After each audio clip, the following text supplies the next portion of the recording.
மக்கள் எல்லாருக்கும் ஒரு நீ சிறப்பான மதிய வணக்கங்க. உடனுக்குடன் வானிலை பற்றி மிக துல்லியமாக தெரிந்து கொள்ள நம்முடைய யூடியூப் சேனலை மறக்காமல் சப்ஸ்கிரைப் செய்து கொள்ளுங்கள்.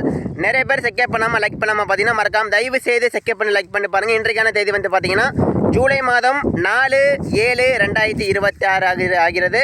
தற்பொழுது தென்மேற்கு பருவக்காற்று மிக தீவிரமாக தன்னுடைய பலத்தை காட்டுக்கிட்டு இருக்குது. அது மட்டும் இல்லாமல் தென்மேற்கு பருவமழை பார்த்தீங்கன்னா வட இந்தியாவில் வரலாற்றில் இல்லாத அளவிற்கு மழை கொடுத்துக்கிட்டு இருக்குது. ஆனால் தென்னிந்திய பக்கம் இன்னும் மழை வந்து ஏமாறிக்கிட்டு இருக்குது. ஸோ இதற்கெல்லாம் என்ன காரணம்னு கேட்டிங்கன்னா, ஈரப்பதமான காற்று கேரளா வழியாக செல்லாமல் வேறு இடங்கள் நோக்கி ஈரப்பதமான காற்று கடல் வழியாக, அதாவது இலங்கைக்கு தென்கிழக்கே ஒரு ஈரப்பதமான காற்று போய்கிட்டு இருக்கு. கேரளா வழியாக நுழையக்கூடிய காற்றோடைய அந்த அமைப்பு பார்த்திங்கன்னா அவ்வளவோ சாதகம் இல்லை. அது மட்டும் இல்லாமல் இந்த வடக்கு மும்பை இங்கெல்லாம் ரொம்ப அதிகமான மழை பெஞ்சிட்டு இருக்கு. ஸோ இப்படி ஈரப்பதமான நீராவி காற்று கேரளா வழியாக, அதாவது எல்லா காற்றுமே கேரளா வழியாக போனால் கேரளாவிற்கு ஒரு வெள்ளப்பெருக்கு ஏற்படும். ஆனால் இப்போ பார்த்தீங்கன்னா ஈரப்பதமான காற்று பிரிக்கப்படுகிறது. அதாவது அந்த பக்கம் பாதி இந்த பக்கம் பாதி போனால் அவ்வளவோ மழை இருக்காது. அதாவது சமமான ஒரு மழையாக தான் இருக்கும். ஆனால் ஒட்டுமொத்த நீராவி காற்றும் குவியக்கூடிய இடத்தை தான் வட இந்தியாவில் தான் எங்கே போய் காற்று குவியுதோ அந்த இடத்துல தான் மழை வந்து ரொம்ப சிறப்பாக இருக்கும். இதன் அடிப்படையில் பார்த்திங்கன்னா வட இந்தியா முழுவதுமே கனமான தீவிரமான ஒரு தென்மேற்கு பருவமழை இந்த முறை அவங்க வந்து எதிர்பார்த்துக்கிட்டு இருக்காங்க. எதிர்பார்த்ததை விட அவங்க எதிர்பார்த்தது என்னமோ ஒன்று, ஆனால் இப்போ நடப்பது வேறு மாதிரி இருக்குது. நம்ம அடுத்தடுத்து பேசலாம். இப்போ நம்ம ஊரில் கிளைமேட்டு வேறு மாதிரி இருக்குது பாருங்கள். ஸோ அடுத்து நம்ம ஊரோட கிளைமேட்டை பாருங்கள். காலையில் இன்று காலை எடுக்கப்பட்டது வேறு மாதிரி இருக்குங்க. தூறல் மழை மிக சிறப்பாக தொடங்கியிருக்கிறது. நம்ம ஊரில் எப்போதுமே வெயில் அடிச்சிடுங்க பார்த்துருப்பீங்க. ஆனால் இன்றைக்கி பாருங்கள் ஃபுல்லாகவே க்ளவுடு, அதாவது ஒரு மழை தரக்கூடிய தூறல் மழை மற்றும் மிதமான மழை தரக்கூடிய படப்பண்ணு ஒரு மழை தரக்கூடிய கனமழை தராது. இது ஃபுல்லாகவே பார்த்திங்கன்னா மேற்கிலிருந்து வரக்கூடிய அந்த மேற்கு திசை காற்று வந்து மேகத்தை உற்பத்தி பண்ணும்.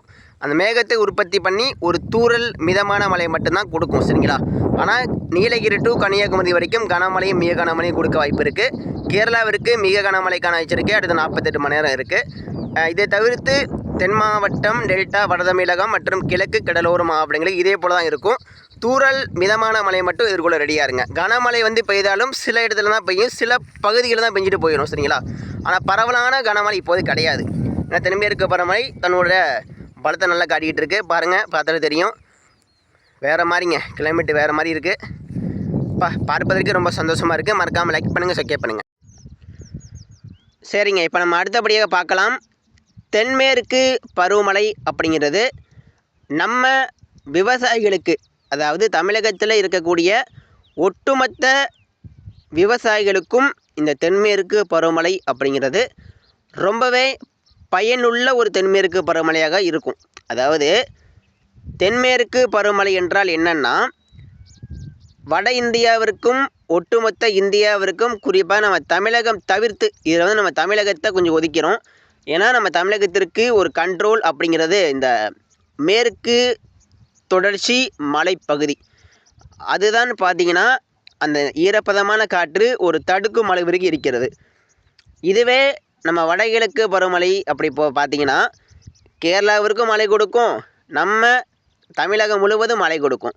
வடகிழக்கு பருவமழை அப்படிங்கிறது ஒட்டுமொத்த இந்தியாவிற்கே சொந்தமான ஒரு மழை.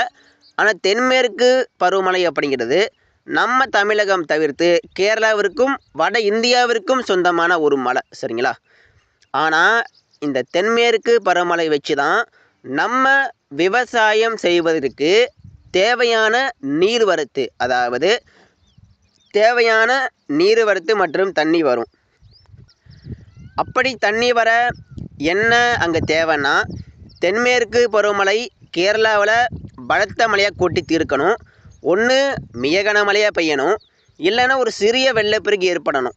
மிகப்பெரிய வெள்ளப்பெருக்கு நம்ம எதிர்பார்ப்போம். ஆனால் ஒரு சிறிய வெள்ளப்பெருக்கு ஏற்பட்டால் கூட அங்கேருந்து ஒரு 20 சென்டிமீட்டர் மழை பெய்யுது, ஒரு 35 சென்டிமீட்டர் மழை பெஞ்சால் கூட அங்கேருந்து தண்ணீர் வந்து அவங்க ஆட்டோமேட்டிக்காக திறந்து அதபடி ஒகேனக்கல் வந்து மேட்டூர் அணைக்கு வந்து நம்ம விவசாயிகள் வந்து ஒரு நல்ல ஒரு பயனடைவாங்க. ஆனால் இப்போ பார்த்திங்கன்னா வேறு மாதிரி இருக்குது, நிலவரமே இப்போ மாறி போச்சு.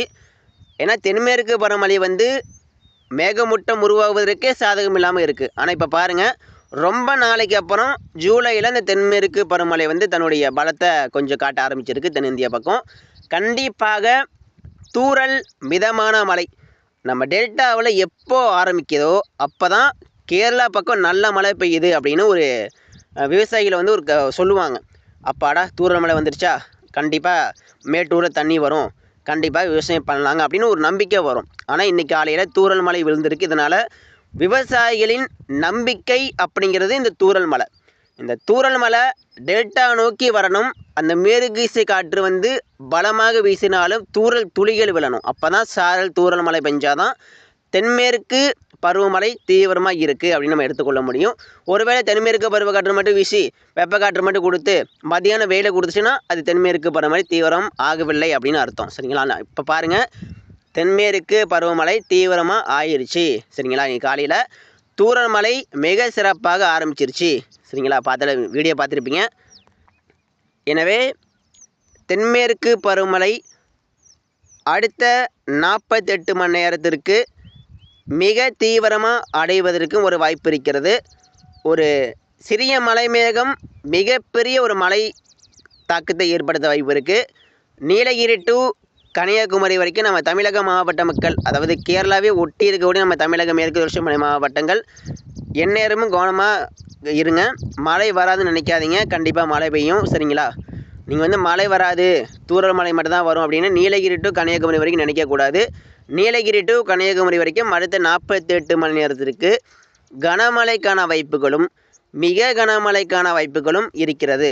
சரிங்களா? அதனால் கொஞ்சம் எச்சரிக்கையாக இருங்க. கேரளாவிற்கு கண்டிப்பாக பலத்த மழை, பலத்த தென்மேற்கு பருவக்காற்றுடன் பலத்த மழை காத்திருக்கிறது கேரளாவிற்கு. சரிங்களா? ஸோ அடுத்தபடியாக கிழக்கு மாவட்டம், அதாவது தென் மாவட்டம், டெல்டா, வட தமிழகம் மற்றும் கடலோர மாவட்டங்களுக்கு தற்பொழுது வெயில் அடிக்காவிட்டாலும் மேகமூட்டம் அப்படி ஃபுல்லாகவே அப்படியே மூடி ஜில்லென்ற ஒரு கிளைமேட்டு, தூறல் மிதமான மழை, அதாவது விட்டு விட்டு தூறல் மழை பெய்வதற்கு வாய்ப்பு அதிகமாக இருக்குது. உறுதியாக கனமழை பொறுத்த வரைக்கும் இப்போதைக்கு எதிர்பார்க்க முடியாது. கிழக்கு கடலோர மாவட்டங்களுக்கு மத்திய தமிழகத்தில், அதே போல் இந்த கரூர், சேலம், இப்போ இங்கெல்லாம் மழை அவ்வளோவா பெய்யாது. கனமழை எதிர்பார்க்காதீங்க. தூறல் மிதமான மழை மட்டும் தான் இன்றைக்கி இன்று முதல் வரும். அடுத்த 48 மணி நேரம் நம்ம தமிழ்நாட்டிற்கு தென்மேற்கு பருவமழையும் அங்கே தீவிரமாக இருக்கும். அப்புறம் இந்த பக்கம் நம்ம பக்கம் பார்த்திங்கன்னா வெயில் அடித்தாலும் அப்பப்போ அந்த தூறல் மிதமான மழை பெய்வதற்கு வாய்ப்பு உறுதியாக தெரிகிறது. சரிங்களா? அப்புறம் சில நேரங்களில் பலத்த காற்று வீசலாம். பாலக்காடு கணவாய் வழியாக காற்றுடைய வேகம் மணிக்கு 40 முதல் 60-70 கிலோமீட்டர் வரைக்கும் தொடுவதற்கு வாய்ப்பு இருக்குது. சில நேரங்களில் 75 கிலோமீட்டர் மேலே கூட காற்று வீசலாம். இதனால் எச்சரிக்கையாக இருங்க மக்களே. சரிங்களா? பாலக்காடு கணவாய் மற்றும் மாரியங்கா கணவாய் அனைத்து காற்று பகுதிகளிலும் காற்றுடைய வேகம் அதிகரிக்கும். ஸோ மேலும் தெரிந்து கொள்ள நம்முடைய யூடியூப் சேனலை மறக்காமல் சப்ஸ்கிரைப் செய்து கொள்ளுங்கள். தற்பொழுது வட இந்தியாவில் காற்று சுழற்சிகள் மற்றும் தாழ்வு பகுதிகள் நிலத்து உள்ள பயணித்து கொண்டிருக்கிறது. இதனால் வட இந்தியா நிலப்பகுதி நோக்கி பலமான காற்று வங்கக்கடலில் சென்று கொண்டிருக்கிறது. மணிக்கு 70 முதல் 80-90 கிலோமீட்டர் மேலே கடலில், அதாவது வடக்கு வங்கக்கடல் மற்றும் நம்ம தமிழக கடற்கரை ஓரத்தில் பலத்த காற்று, தற்போது சூறாவளி காற்று, தென்மேற்கு பருவக்காற்று மிக தீவிரமாக வீசிக்கொண்டிருக்கிறது. மீனவர்கள் மற்றும் நம்ம தமிழகத்தில் இருந்து யாராவது கொஞ்சம் கடலுக்கு போனீங்கன்னா, அதாவது சுற்றி பார்க்க போகிறீங்க, ஒருவேளை நீங்கள் பீச்சுக்கு போகிறீங்க, பார்க்குக்கு போகிறீங்கன்னா கொஞ்சம் உஷாராக இருந்துக்கோங்க. கடல் அலைகள் திடீரென்று எழும்புவதற்கும் வாய்ப்பு இருக்கிறது. இதனால் கொஞ்சம் எச்சரிக்கையாக இருங்க. அடுத்தபடியாக புயல்கள் பார்த்தீங்கன்னா தற்பொழுது தென்கிழக்கு பசிபிக் பெருங்கடலில் உருவான புயல் தற்பொழுது தைவான் நாடு நோக்கி மிக சிறப்பாக நம்ம அறிவித்தபடி நகர்ந்து வந்துக்கிட்டு இருக்குது. தைவான் அப்படிங்கிற ஒரு தீவை புரட்டி போட காத்திருக்கிறது இந்த புயலுக்கு பேர் இன்னும் வைக்கப்பட்டாலும் கண்டிப்பாக அவங்க தான் அறிவிக்கப்படுவாங்க, நம்ம கிடையாது. இந்த புயலுக்கும் நமக்கு சம்மந்தம் கிடையாது. இது வந்து பசிபிக் பெருங்கடல் உருவாகி தைவான் மற்றும் சீனாவுடைய அந்த கடற்கரை, தெற்கு சீனாவுடைய அந்த கடற்கரை நகரத்தை புரட்டி போட போகுது. சரிங்களா? மணிக்கு 300 கிலோமீட்டர் மேலே அந்த ஒரு நாட்டையே, தைவான் நாட்டையே சின்னபின்னமாக்க போது இந்த புயல். பாருங்கள், உலகத்தில் புயல்கள் உருவாகும் நினச்சோம், இப்போ சூப்பர் புயலாம் உருவாக ஆரம்பிச்சிச்சு. வெறும் கடலுடைய டெம்பரேச்சர் 33 டிகிரி மேலே இருந்தால் தான் முன்னாடி சூப்பர் புயலாம் உருவாகும். இப்போ வெறும் 28 டிகிரி, 27 டிகிரி மற்றும் 29 டிகிரி இருந்தாலே சூப்பர் புயல்கள் உருவாகுவதற்கு சாதகமாக ஒரு நிலை தற்போது ஏற்பட்டு விட்டது. சரிங்களா? முடிஞ்ச வரைக்கும் நம்ம இயற்கையை வாழ வைப்போம், இயற்கையோடு நம்ம ஒன்று சேர்ந்து வாழ பழகுவோம், மரம் வளர்ப்போம், மழை பெறுவோம் சொல்லிட்டு நம்ம இந்த ஒரு வீடியோ முடிச்சுக்குவோம். சரிங்களா? தென்மேற்கு பருவமழை அடுத்த 48 மணி நேரம் தீவிரமாக இருக்கும். நம்ம தமிழ்நாட்டிற்கு பிற இடங்களுக்கு கனமழை பரவலாக கிடையாது. அதாவது கனமழை அப்படிங்கிறது நீலகிரி டு கன்னியாகுமரி வரைக்கும் எதிர்பார்க்கலாம். சில நேரங்களில் பதிவாகும். 48 மணி நேரம் மழைக்கு வாய்ப்பு இருக்குது. கனமழை, அதாவது தென் மாவட்டம், டெல்டா மாவட்டம், வட தமிழகம் மற்றும் கடலோர மாவட்டங்களுக்கு கனமழை பரவலாக கிடையாது. தூறல் மிதமான மட்டும்தான் கொஞ்சம் பரவலாக பதிவாகும். சரிங்களா? நன்றி, வணக்கம். அடுத்தடுத்த அறிக்கை தொடர்ந்து பாருங்கள், நம்ம பேசலாம். தென்மேற்கு பருவமழை 48 மணி நேரம் தீவிரம் உறுதி. அப்புறம் இந்த மேற்கு திசை காற்று இனிமேல் தொடர்ந்து வீசிக்கொண்டே இருக்கும். நன்றி, வணக்கம். இந்த ஒரு வாரம் முழுக்க தென்மேற்கு பருவ காற்று. நன்றி.